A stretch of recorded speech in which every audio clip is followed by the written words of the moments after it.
Hey guys, it's Vampire Mike from Sega CD Universe, and I just wanted to do a quick video talking about another game I just beat.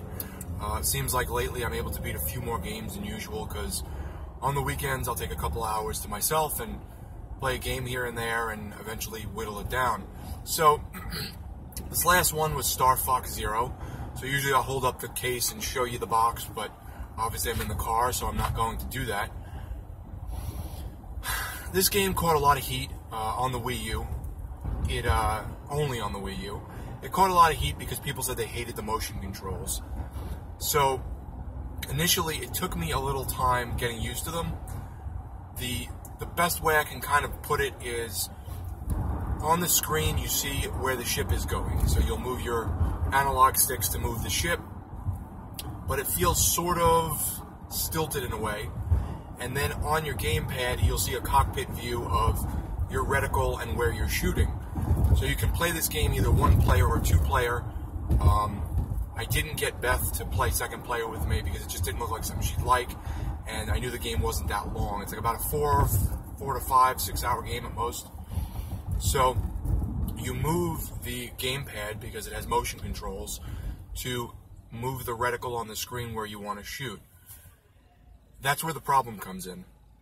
Initially, I thought I really had a good grasp on it. I was, flying around and shooting things and not having really much of an issue.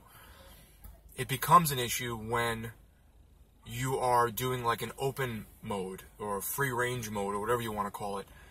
Because sometimes the game is on rails and it just sends you, and that's it. You can't really diverge from the course too much or divert from the course too much. You just fly where it's making you fly, and you can aim and move around a little bit, and that's it. And that works pretty well. It's when it puts you in this open mode where you can play and fly around and do whatever you want that the game becomes more problematic. And I experienced it twice where it was really bad. The other thing I wanted to mention is if you push the select button on the gamepad, you can switch the views to where the cockpit mode is on the screen, first person, and the plane flying around mode is on the gamepad. Why you would do that, I guess, I don't know. I guess if you wanted it to be a little easier in terms of what you're looking at. So anyhow, there was one level late in the game where you're fighting what looks almost like a spider, and you have to shoot its legs off. It regenerates the legs after a while, but as the legs come off, it falls, and when it falls, it opens up like a weak point. You have to fly over it and shoot the weak point. The problem is, you can never sort of fully stop on a dime. You sort of slowly stop and glide, and then you run out of boost or whatever, and you'll just start flying again. So it just wasn't intuitive or conducive, I should say. And I just felt like I had a hard time because once I blew the legs off this boss and he fell and his weak point opened up, I had a hard time zooming back around to come back after him to shoot the weak point. It's like I was always too close to it or too far, and then the weak point would close again. I was like, Jesus Christ. So I must have did that 6 or 7 times until I finally got it, and it was just very frustrating. I was getting really pissed off. But I pushed through, and I said, okay, let me, I've had an okay time with this game so far for this one hiccup. The end of the game boss is one of the most frustrating things ever. And it's not because he's super difficult. It's because, again, the controls. I felt like I was fighting with the game. Fighting with the game to do what I wanted it to do and go where I wanted it to go because of the motion controls. So, long story short, it's the same boss that you've seen in every other, I think, Star Fox. Its name is Andross or whatever, I think. I think that's his name. I don't even remember. He's like a big monkey. He looks like he's an orangutan. An ape, excuse me. Don't want to upset the Planet of the Apes people out there. And his head and his hands are floating inside of this big tube. And the tube, he shoots lasers out of the tube, but you have to dodge. And then you can dive into the tube only through one part of the tube at a time. So each time it changes, and you have to look at your gamepad and figure out where that part is. But on the gamepad, it's highlighted. So you have to find which way to go in. So you go in, you shoot his hands, he does these different moves, you kind of learn his pattern. It wasn't that bad. However, after you learn it, because of the controls being wonky, sometimes even though you know his pattern, he'll still get a smack at you, and you'll lose a lot of life. So that sucked. But also, just like the spider boss, once you hit him enough, later after you destroy his hands, you have to shoot him in the mouth. You shoot him in the mouth, he gets dizzy, the back of his head opens up. Now, using these motion controls and these kind of stilted controls on the gamepad, you have to now fly around him, get some kind of vantage point, shoot the weak point at the back of his head before it closes, which again is sort of in a short window, and then leave the tube you're in, wait for him to shoot lasers at you again, and then go back in and start over.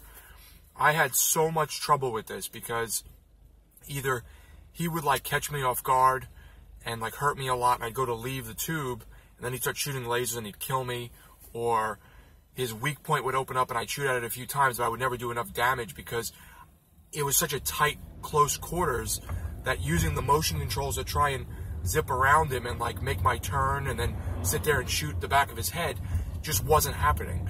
The controls are so goofy that when you're trying, you can't make like a sharp pinpoint turn, which, I mean, obviously you're in a spaceship, so I guess making a sharp turn doesn't really happen, but you can't make any kind of sharp turn and like control where you are. You have to like make these wide, you know, airbound turns, and then hope you're sort of aiming where you're supposed to be by turning the thing up or down or whatever. It was ridiculous. I was so angry.